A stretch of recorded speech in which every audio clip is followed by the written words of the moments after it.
বাংলাদেশ আম জনগণ পার্টির রাজশাহী জেলা এবং পবা উপজেলার অফিস পুনরায় পরিবেশন করলেন রাজশাহী বিভাগীয় নির্বাচনী কমিশনার।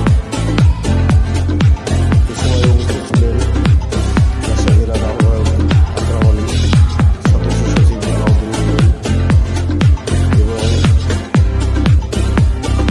পবা উপজেলার আহ্বায়ক